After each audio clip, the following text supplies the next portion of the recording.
Hey guys, welcome back to Kalers classes. तो आज हम करने वाले हैं चैप्टर नंबर 3 जो कि है हमारा accounting principle. So let's start. तो मीनिंग जो है हमारा अकाउंटिंग प्रिंसिपल का, उससे शुरू करते हैं। तो क्या होता है हमारा accounting principle? Unlike in the past when accounting statement were largely needed by the proprietor.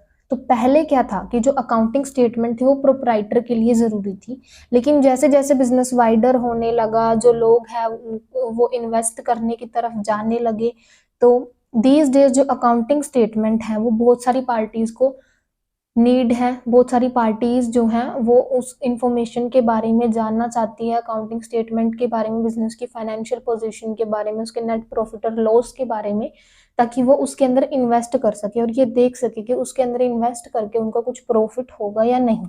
तो काफी सारी पार्टीज को इसकी जरूरत थी।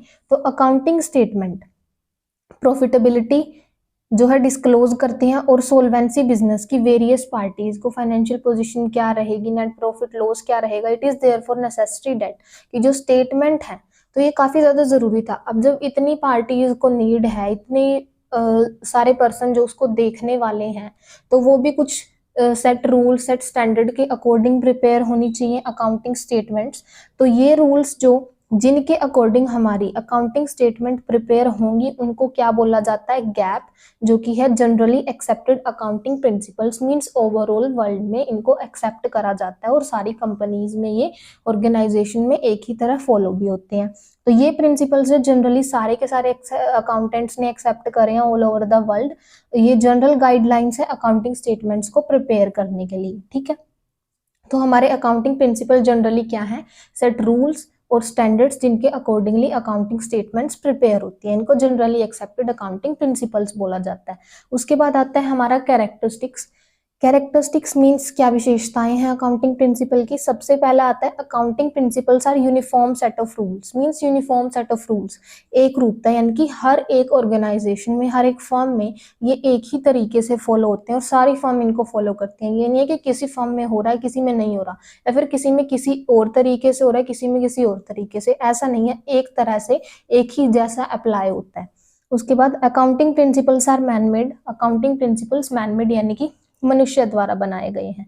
अकाउंटिंग प्रिंसिपल मैनमेड हैं, एक्सपीरियंस और रीजन की हेल्प से बनाए गए हैं। ये कोई लेबोरेटरी टेस्टेड नहीं है जैसे साइंस के होते हैं। And hence they lack universal applicability. जैसे साइंस के अंदर हमारी क्या है? यूनिवर्सल एप्लीकेबिलिटी है, उसमें पता है कि ये फर्दर हमारा, हम ये एक्सपेरिमेंट कर रहे हैं तो इसका सोल्यूशन क्या निकलेगा, लेकिन हमारा अकाउंटिंग के अंदर ऐसा नहीं होता, ठीक है। तो यूनिवर्सल एप्लीकेबिलिटी का लैक रहेगा इन प्रिंसिपल्स में, ये मैन मेड है। उसके बाद अकाउंटिंग प्रिंसिपल्स आर फ्लेक्सिबल। ये फ्लेक्सिबल है, यानी कि इनमें ऐसे जैसे साइंस के प्रिंसिपल्स होते हैं उनकी तरह ऐसी कोई रिजिडिटी नहीं है कि ये चेंज ही नहीं हो सकते। ये फ्लेक्सिबल है, जब नीड अराइज होगी तब चेंज करे जा सकते हैं। उसके बाद accounting principles are generally accepted. तो अकाउंटिंग प्रिंसिपल जनरली एक्सेप्टेड है, ऑल ओवर द वर्ल्ड में एक्सेप्ट करे गए हैं। तो ये गाइडलाइंस है अकाउंटिंग स्टेटमेंट को प्रिपेयर करने के लिए, जनरली एक्सेप्टेड है। तो general acceptance of an accounting principle depends upon how well it satisfies. तो ये जो क्राइटेरिया हमको गिवन है, रेलेवेंस, ऑब्जेक्टिविटी और फिजिबिलिटी, जब ये तीनों को सेटिस्फाई करेंगे प्रिंसिपल, तो ये तभी जो है जनरली एक्सेप्टेड कहला पाएंगे। तो पहला है हमारा रेलेवेंस। एक प्रिंसिपल जो है उसको रेलेवेंट कब बोलेंगे? जब वो इंफॉर्मेशन जो वो देगा हमें प्रिंसिपल से, जो अप्लाई करने के बाद जो इंफॉर्मेशन हमारे पास आएगी वो यूजफुल होगी। किनके लिए? मैनेजमेंट के लिए, जो भी पर्सन्स हैं जो क्या हैं, इंटरेस्टेड हैं कंपनी के अंदर, तो उन सब के लिए वो क्या हो? यूजफुल हो। उसके बाद ऑब्जेक्टिविटी। एक principle is objective if it is free from personal bias and judgement of who furnish the information. यानी कि या प्रिंसिपल इज ऑब्जेक्टिव। एक प्रिंसिपल को एक ऑब्जेक्टिव यानी कि एक लक्ष्य कब माना जा सकता है? जब वो पर्सनल बायस उसमें ना हो, यानी कि किसी पर्सन ने कोई मैनिपुलेशन ना करी हो उसमें कुछ भी, और जो भी इंफॉर्मेशन फर्निश करी है किसी ने अपनी खुद की जजमेंट, पर्सनल जजमेंट से ना करी हो। ऑब्जेक्टिविटी का मतलब वेरीफाइबिलिटी भी होता है, विच मीन्स वेरीफाइबिलिटी मतलब देखना कि वो सही है या नहीं है, वेरीफाई करना, which means that there is some way of finding out. तो ऑब्जेक्टिविटी का मतलब है कि वेरीफाइबिलिटी मतलब कुछ तरीका होना चाहिए उस चीज को देखने का कि हाँ एक्चुअल में ये ट्रुथ पे बेस्ड है या नहीं, एक्चुअल में करेक्ट है या नहीं। ठीक है। उसके बाद फीजिएबिलिटी, एक principle is feasible if it can be applied without undue complexity और कॉस्ट। तो एक प्रिंसिपल जो है इसको फीजिएबल कब बोलेंगे, जब वो बिना किसी कॉस्ट के अप्लाई हो सकता हो। तो इन तीनों के, ये तीनों रेलेवेंस, ऑब्जेक्टिविटी और फीजिएबिलिटी का क्राइटेरिया सेटिस्फाई करने के बाद ही वो जनरली एक्सेप्टेड कहलाएंगे, ठीक है। Next one is need of accounting principles, की जरूरत क्यों है, ठीक है। तो in order to make the accounting information meaningful, तो अकाउंटिंग प्रिंसिपल जो है आगे हम फर्दर पढ़ेंगे कि क्या यूज है उनका, या फिर कैसे किन पार्ट्स में वो डिवाइड है।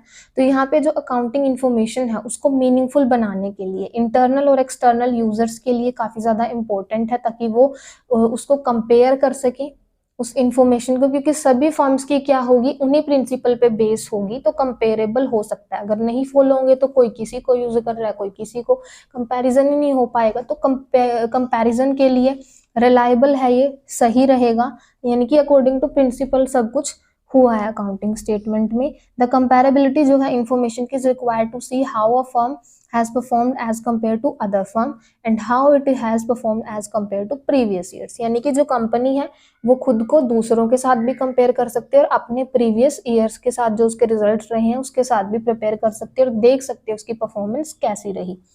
This becomes possible only if, और ये तभी पॉसिबल होगा, कंपैरिजन कब होगा, ये तभी पॉसिबल है if the information provided by the financial statement is based on some set rules, यानी कि कुछ सेट रूल्स पर बेस्ड जो हमारे प्रिंसिपल्स हैं उनके हिसाब से फाइनेंशियल स्टेटमेंट प्रिपेयर हुई है, कुछ सेट रूल स्टैंडर्ड्स के अकॉर्डिंगली, जो कि हमारे गैप है, ठीक है। तो कुछ पॉलिसीज, प्रिंसिपल्स और कन्वेंशंस वो रहेंगे। तो दीज रूल्स ब्रिंग यूनिफॉर्मिटी, ये लेके आते हैं कंसिस्टेंसी, ये लेके आते हैं अकाउंटिंग के प्रोसेस में। कंसिस्टेंसी मतलब बहुत सालों तक एक जैसा रहना, यूनिफॉर्मिटी एक रूपता, सभी के सभी अकाउंटिंग के प्रोसेस में लेके आते हैं। And enhance it's utility of different users, और डिफरेंट यूजर्स को यूजफुल इंफॉर्मेशन भी प्रोवाइड करता है। तो ये नीड है, यानी कि यूजफुल इंफॉर्मेशन प्रोवाइड करता है कंपैरिजन के लिए, रिलायबल ये है, और फाइनेंशियल कंपैरिजन, बेसिकली कंपैरिजन ही सबसे मोस्ट इंपॉर्टेंट है। उसके बाद आता है हमारा काइंड्स ऑफ अकाउंटिंग प्रिंसिपल्स। तो ये वाला हम नेक्स्ट वीडियो में करते हैं। If you like my videos please like, share and subscribe.